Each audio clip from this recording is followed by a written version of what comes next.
अब जो शंकराचार्य ये कहते हैं कि एक ही भगवान है और वही सतोगुण को लेकर के विष्णु बन जाता है, विष्णु का रूप धारण कर लेता है, वही रजोगुण को लेकर ब्रह्मा का बन जाता है, वही सतोगुण लेकर के शंकर बन जाता है। इसमें स्पष्ट किया है कि वो तो गुणातीत है और ये तीन देवता न्यारे हैं, ये इसके पुत्र हैं। जैसे एक प्रसंग ये भी आया था कि हमारे शंकराचार्य जी हमारे धर्म गुरु कहते हैं कि हमारे श्री कृष्ण और श्री राम ये स्वयं परमात्मा हैं और ईसा तो परमात्मा का पुत्र था और मोहम्मद साहब ये पैगंबर था, रसूल था, संदेशवाहक था, भगवान नहीं थे। और हमारे स्वयं कृष्ण और विष्णु स्वयं भगवान है। अभी ये भी भगवान के पुत्र थे, तुम्हारे भगवान भी अभी दिखाते हैं, कंसेप्ट क्लियर करते हैं। इसी शिव पुराण को आपके रूबरू करते हैं 98 पृष्ठ तक, रुद्र संहिता। ये देखिएगा, रुद्र संहिता 98 पृष्ठ पे संक्षिप्त शिव पुराण, इसके 5वें अध्याय के लास्ट से लेते हैं, आगे क्रम बन जाता है इसका। अपने पुत्र नारद की यह बात सुनकर लोक पितामह ब्रह्मा वहां इस प्रकार बोले। अध्याय 5, अब यहां देखिए, ब्रह्मा ये छठा अध्याय हो गया रुद्र संहिता का और ये 99 पृष्ठ पे हम पढ़ रहे हैं, 99, गीता प्रेस गोरखपुर से प्रकाशित है। ब्रह्मा जी ने कहा कि ब्रह्मन देव श्रोमणे, तुम सदा समस्त जगत के उपकार में लगे रहते हो। तुमने लोगों के हित की कामना से बहुत उत्तम बात पूछी है। जिसमें समस्त जगत नष्ट हो गया था, वहां कुछ भी नहीं था, न सूर्य दिखता था और न चंद्रमा, अन्य ग्रहों का भी कुछ पता नहीं था, उसकी भी सत्ता नहीं थी। यहां देखते उस समय सत तत्सद्ब्रह्म, इस श्रुति में जो सत्य सुना जाता है एकमात्र वही शेष था। अच्छा आगे देखिए 100 पृष्ठ पे, जिस परब्रह्म के विषय में ज्ञान और अज्ञान से पूर्ण उक्तियों द्वारा इस प्रकार विकल्प किए जाते हैं, उसने कुछ काल के बाद द्वितीय की इच्छा प्रकट की। उसके भीतर एक से अनेक होने के संकल्प उदित हुआ। तब उस निराकार परमात्मा ने अपनी लीला शक्ति से अपने लिए मूर्ति की कल्पना की। जो मूर्ति रहित परम ब्रह्म है, उसकी मूर्ति ये भगवान सदाशिव है, यानी भगवान सदाशिव वही इनका परम ब्रह्म परमात्मा है। अर्वाचीन और प्राचीन विद्वान उन्हीं को ईश्वर कहते हैं। उस समय एकाकी रहकर स्वेच्छानुसार विहार करने वाले उस सदाशिव ने अपने विग्रह से स्वयं ही एक स्वरूप भूता शक्ति की सृष्टि की, जो उनके अपने श्रीअंग से कभी अलग होने वाली नहीं थी। उस प्राशक्ति को प्रधान प्रकृति गुणवती माया बुद्धि तत्व की जननी विकार रहित बताया गया है। वह शक्ति अंबिका कही गई है। उसी को प्रकृति, देखो ये अंबिका जो श्री विष्णु, इस सदाशिव यानी इसको हम काल कहते हैं, यो काल है जिसने गीता का ज्ञान बोला। ये ब्रह्मा विष्णु महेश का पिता है। इसके शरीर, इसने इस दुर्गा को खा लिया था, इसके पेट से परमात्मा निकाली थी। तो ब्रह्मा जी इस पुराण का वक्ता है, इस प्रसंग का, तो वो सच्ची अच्छी तरह समझ नहीं सका। फिर भी उसने क्या कहा है कि उन सदाशिव ने अपने विग्रह माने शरीर से स्वयं ही एक स्वरूप भूता शक्ति की सृष्टि की, जो उनके अपने श्रीअंग से कभी अलग होने वाली नहीं थी। वो जो उसके शरीर से निकली शिव जी के, वो सदाशिव यानी काल के, वो कौन थी? वह शक्ति अंबिका कही गई है। उसी को प्रकृति सर्वेश्वरी और त्रिदेव जननी ब्रह्मा विष्णु महेश की उत्पन्न करने वाली नित्ता और मूल कारण भी कहते हैं। सदाशिव द्वारा प्रकट की गई उस शक्ति के 8 भुजाएं हैं। क्लियर हो गया कि दुर्गा को प्रकृति भी कहते हैं। ये तीनों देवताओं की माता है, उत्पत्ति करने वाली है। उसकी 8 भुजाएं हैं। नाना प्रकार के आभूषण उसके श्रीअंग की शोभा बढ़ाते हैं। वह देवी नाना प्रकार की गतियों से संपन्न है और अनेक प्रकार के अस्त्र शस्त्र धारण करती है। एकाएकिनी होकर भी वह माया संयोग वसात अनेक हो जाती है। वे जो सदाशिव हैं, उन्हें परम पुरुष ईश्वर, शिव, शंभु और महेश्वर कहते हैं। अब हम 101 पृष्ठ पर पढ़ रहे हैं, रुद्र संहिता का ये 6वां अध्याय। वे अपने सारे अंगों पर, अब सदाशिव के बारे में बता रहे हैं वो कौन है। वे अपने सारे अंगों पर भस्म रमाए रहते हैं उन काल रूपी ब्रह्म ने। ओहो, इसको काल रूपी ब्रह्म कहो, सदाशिव कहो। वो काल रूपी ब्रह्म ने एक इसमें शक्ति के साथ नाथ नहीं है, शिवलोक नामक अक्षेत्र का निर्माण किया था। उस उत्तम का अक्षेत्र को काशी कहते हैं, यानी ब्रह्मांड के सबसे ऊपर है ये। वह परम निर्वाण व मोक्ष का स्थान है जो सबके ऊपर विराजमान है। वे प्रिय और प्रियतम शक्ति और शिव, यानी ये शक्ति दुर्गा, शिव ये काल, वे परमानंद स्वरूप हैं। उस मनोरम अक्षेत्र में नित्य निवास करते हैं। और मुने शिव और शिवा ने, यानी दुर्गा और इस काल रूपी ब्रह्म ने प्रलय काल में भी कभी उस अक्षेत्र को अपने सानिध्य से मुक्त नहीं किया। देव से ब्रह्मा अपने पुत्र नारद को बता रहा है, एक समय उस आनंद वन में रमण करते हुए शिवा और शिव के मन में यह इच्छा हुई कि किसी दूसरे पुरुष की सृष्टि करनी चाहिए, अर्थात कोई बच्चा उत्पन्न करना चाहिए, संतान, जिस पर यह सृष्टि संचालन का महान भार रखकर हम दोनों केवल काशी में रहकर इच्छा अनुसार विचरें और निर्वाण धारण करें।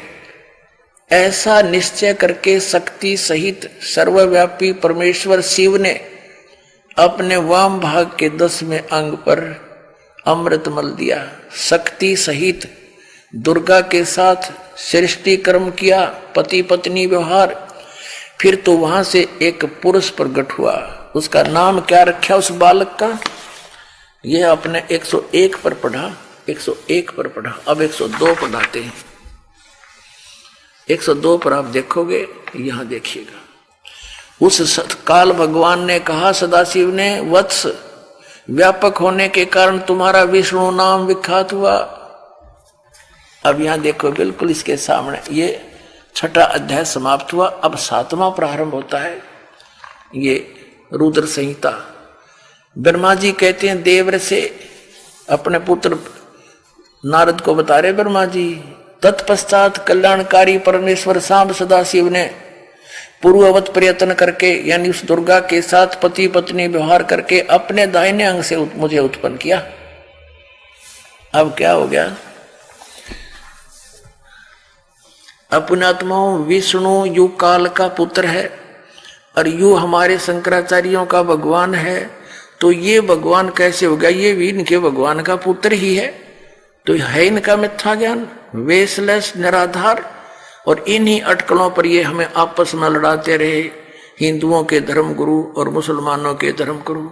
परमात्मा कबीर जी कहा करते थे, कोई कहे मारा राम बड़ा है, कोई कहे खुदाई रे, कोई कहे ईसा मसीह बड़ा है, ये बाटा रहे लगाई रे, कोई कहे मारा राम बड़ा है। कहते ये मूर्ख बना रहे हमारे को। अब ना इन हिंदुओं के धर्म गुरुओं को अपने सदग्रंथों का ज्ञान, और नहीं मुसलमानों के धर्म गुरुओं को अपने उस पवित्रों सदग्रंथों का ज्ञान। तो पुण्यात्माओं, अब हम शिक्षित हैं, जीव हमारी जाति है, मानव धर्म हमारा। हिंदू, मुस्लिम, सिख, ईसाई कोई धर्म नहीं है न्यारा। हम एक पिता की संतान है, परम पिता के सत्य पुरुष के। इस काल ने हमें मूर्ख बना रखे। अब यहां एक कंसेप्ट तो ये क्लियर हो गया कि इस दुर्गा और काल के 2 बेटे सिद्ध हो गए, पुत्र श्री विष्णु जी और एक श्री ब्रह्मा जी। अब तीसरा यह अनुवाद करता विचलित हो गया, यहां तो इसने दिया छोड़, फिर एक जगह और पा गया। कहते हैं चोर चुरावे तुमबड़ी और गड्ढे पानी में, वो गड्ढे हुआ ऊपर आवे ना, सच्चाई छनी ना। जैसे किसी चोर ने तुम्बा चुरा लिया, किसी का सूखा हुआ होता है, और उसने पानी में छुपाया है, वो छुपा के आके बैठ गया। थोड़ी देर में वो आ गई तरफ नो चमका, ऊपर आ गया।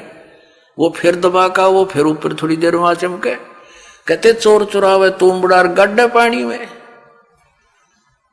वो गड्ढे हुआ ऊपर आवे ना, सच्चाई छनी ना। तो इन्होंने इस सच्चाई रूपी तुम्बे को गाड़ने की कोशिश तो बहुत करी, पर यू छुपा नहीं। अब देखो शिवपुराण के अंदर ये संक्षिप्त शिवपुराण, इसके संपादक हनुमान प्रसाद पोदार, ये वही चल रहा है जो अभी आपको दिखाई थी। अब हम आते हैं अपने उस कंसेप्ट पर।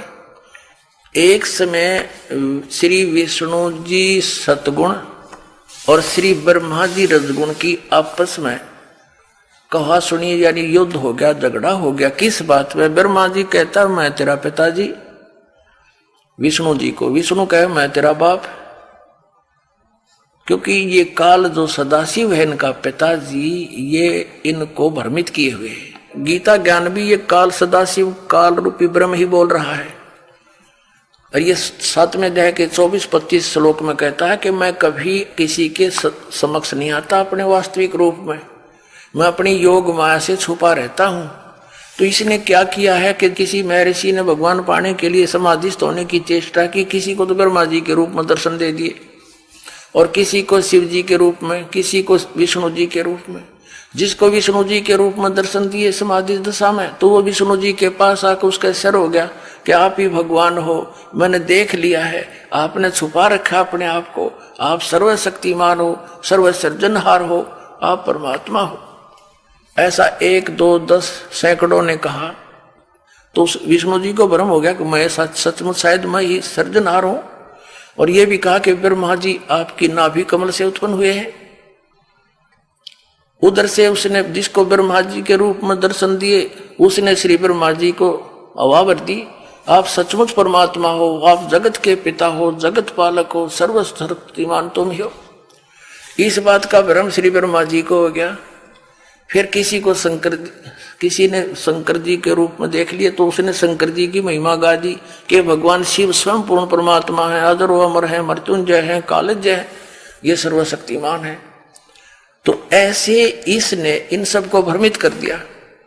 अब जैसा ये इसने प्रतिज्ञा कर रखी कि मैं कभी किसी के समक्ष अपने वास्तविक रूप में नहीं आऊंगा, क्योंकि श्रीमद् भगवत गीता का ज्ञान देते समय इसने जो विराट रूप दिखाया, तो अर्जुन को कहा था ये है मेरा विराट रूप। 11वें अध्याय के 32वें श्लोक में कहा कि मैं काल हूं और इन सबको नाश करने के लिए प्रवृत्त हुआ हूं, अब आया हूं। 11वें अध्याय के 47 और 48 श्लोक में स्पष्ट किया है कि ये मेरा जो रूप तूने देखा, ये मेरा रूप है वास्तविक इस काल का। और कहता है मेरी प्राप्ति यानी रूप के दर्शन, भगवान प्राप्ति ना वेदों वर्णित विधि से, ना गीता, ना किसी तप से, ना जप से, और ना किसी क्रिया से, किसी को नहीं हो सकते तेरे अतिरिक्त। ना पहले किसी ने देखा, ना आगे कोई देख सकता। आगे फिर क्या कहा कि चतुर्भुज, वो अपने चतुर्भुज रूप में आगे श्री विष्णु रूप दिखा दिया। ये कुछ भी रूप बना सकता है ये काल। तो फिर कहा कि चतुर्भुज रूप के दर्शन भी किसी वेदों वर्णित विधि से, ना जप से, ना तप से, किसी क्रिया से नहीं हो सकते, ये मेरी कृपा से ही किसी को हो सकते। तो ऐसे ये किसी को ब्रह्मा जी के रूप में दर्शन दे दे, कभी किसी को विष्णु जी के रूप में दर्शन दे देता है, किसी को शिव रूप में दर्शन दे देता है, ऐसा ही। तो इन दोनों को भ्रम हो गया। ब्रह्मा जी ने सोच लिया I am God, Vishnu ji ने सोच लिया मैं ही परमात्मा हूं, करता हूं। इन दोनों का रोड़ा हो गया, झगड़ा हो गया। इन दोनों का युद्ध समाप्त करने के लिए इनके पिता ने, इस सदा शिव काल ने, काल रूपी ब्रह्म ने इनके बीच में तेजों में पिलर स्तंभ गाड़ दिया। ये युद्ध तब भूल गए, उसका ऊपर नीचे खोजने लग गए। फिर ये स्वयं अपने पुत्र शिव का रूप धारण करके खड़ा हो गया आके। ये ऐसे आता है, अपने वास्तविक रूप में कभी प्रकट नहीं होता।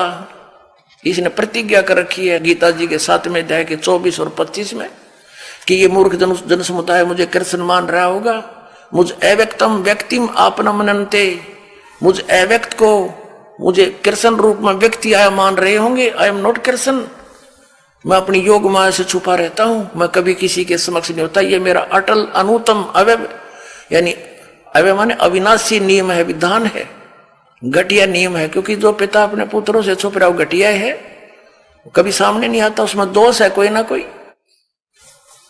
क्योंकि ये 1 लाख मानव शरीरधारियों को नित खाता है, इस कारण से छुप के रहता है। अब यहां प्रसंग चल रहा है कि ब्रह्मा विष्णु महेश और शिव इनका पिता है यु सदा काल रूपी ब्रह्म। अब देखियो तो इन दोनों के बीच में स्वयं आकर के इनको ज्ञान देने लगा। फिर देखिए, ये है पृष्ठ 24 पे, ये ब्रह्मा विष्णु महेश के युद्ध हो रहा था। इनके बीच में यो पिल्लर स्तंभ, यो लिंग खड़ा कर दिया तेजों में। अब 25 पर हम पढ़ेंगे। तो इन्होंने दोनों ने, ब्रह्मा जी और विष्णु जी ने आपस में इनसे कुछ प्रश्न किए इस काल रूपी ब्रह्म से। ब्रह्मा और विष्णु ने पूछा, प्रभु सृष्टि आदि 5 कर्तव्य के लक्षण क्या है, ये हम दोनों को बताइए। भगवान शिव बोले, फिर वो बताने लग गया। अब हम अपने मतलब की बात पढ़ेंगे। अब 26 पे आ जाते हैं।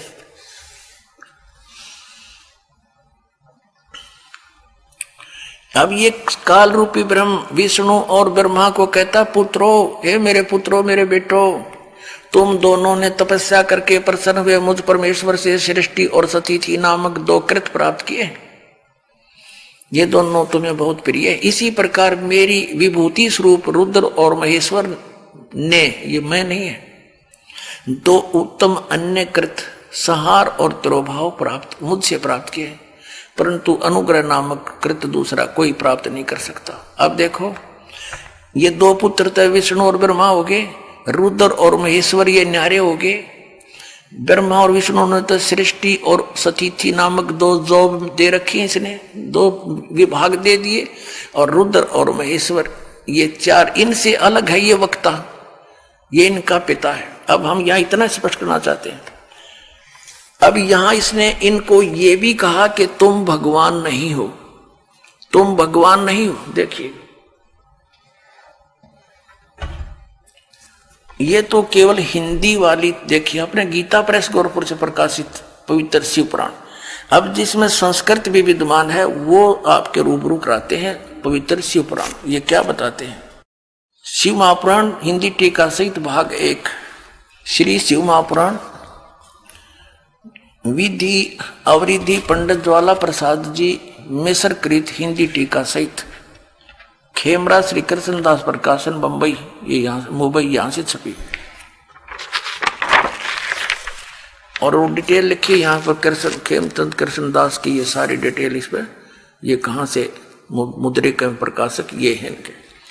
अब इसके हम आते हैं ये 11 पृष्ठ पे, विद्वेश्वर संहिता। वो भी विद्वेश्वर संहिता हमने पढ़ी 11 पे, विद्वेश्वर संहिता भाग 1 अध्याय 6 का। यहां पर नंदीकेश्वर बोले,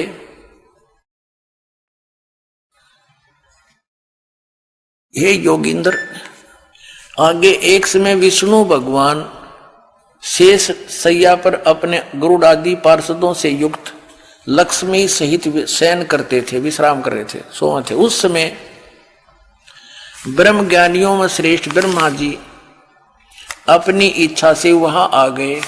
सब प्रकार सुंदर सेज पर शयन करते हुए कमल लोचन विष्णु जी से पूछने लगे। ये ब्रह्म ज्ञानियों में श्रेष्ठ है, ब्रह्मा जी बताया इन्होंने। तुम कौन हो? विष्णु जी से पूछ रहे, तुम कौन हो? मुझे देखकर अभिमानी पुरुष के समान शयन करते हो। हे वत्स, हे बेटा, उठो, देखो मैं तुम्हारा स्वामी आया हूं।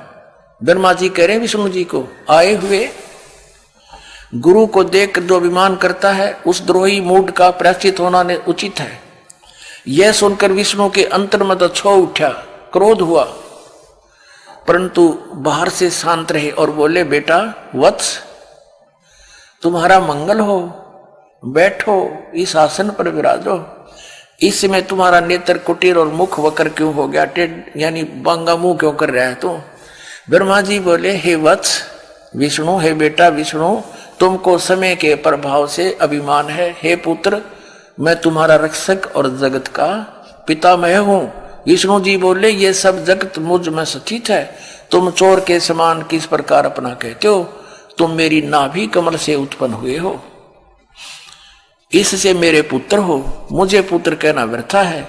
नंदीकेश्वर बोले, इस प्रकार ब्रह्मा और विष्णु दोनों ही रजोगुण से मुक्त होकर विवाद करने लगे।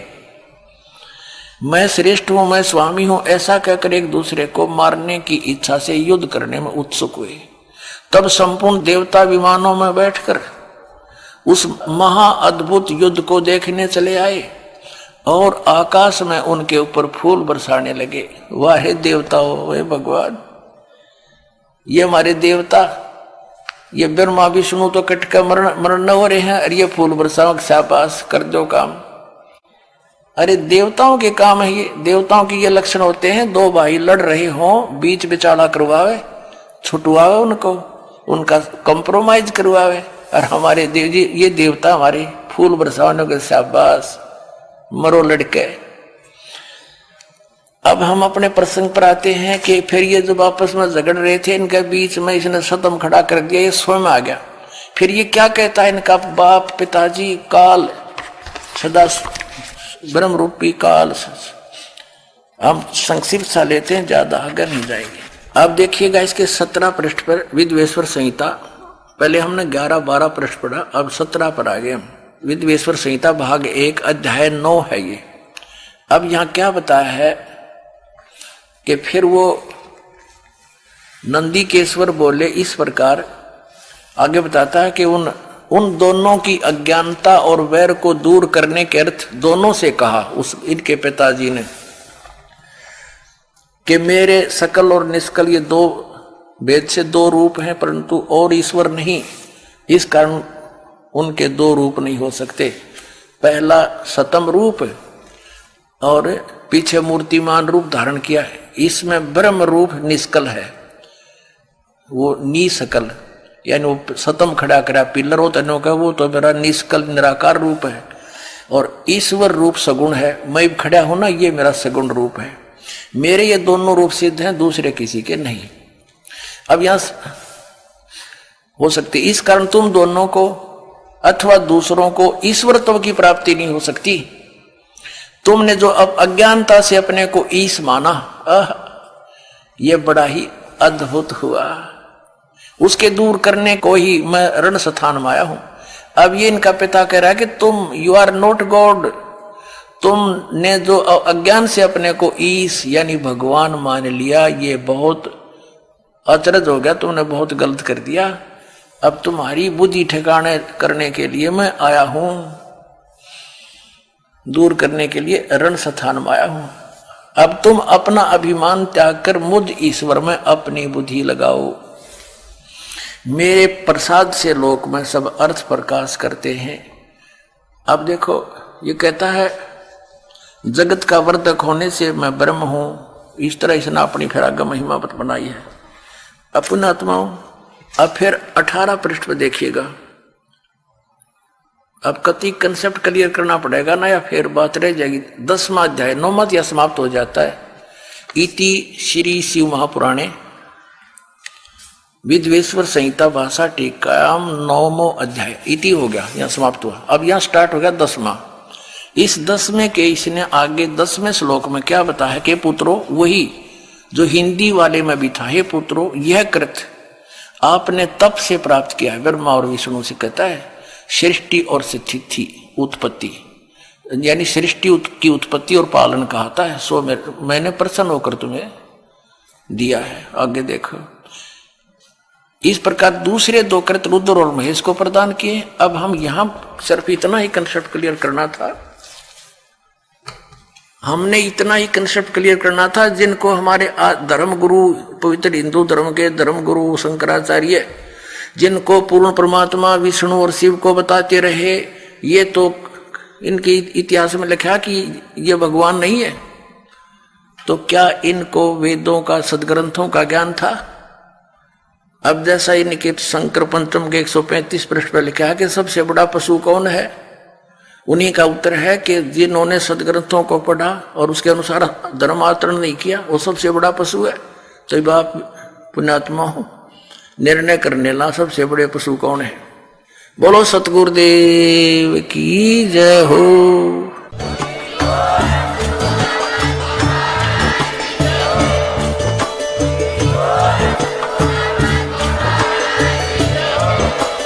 आप सुन रहे थे जगत गुरु तत्वदर्शी संत रामपाल जी महाराज जी के मंगल प्रवचन। अधिक जानकारी के लिए विजिट कीजिए हमारी वेबसाइट www.jagatgururampalji.org। संत रामपाल जी महाराज जी के शुभ आशीर्वाद से पूरे विश्व भर में 500 से भी ज्यादा नाम दीक्षा केंद्र हैं, जिन पर संत रामपाल जी महाराज जी द्वारा ऑनलाइन निशुल्क नाम दीक्षा दी जा रही है। अपने नजदीकी नाम दीक्षा केंद्र का पता करने के लिए संपर्क करें 8222880541।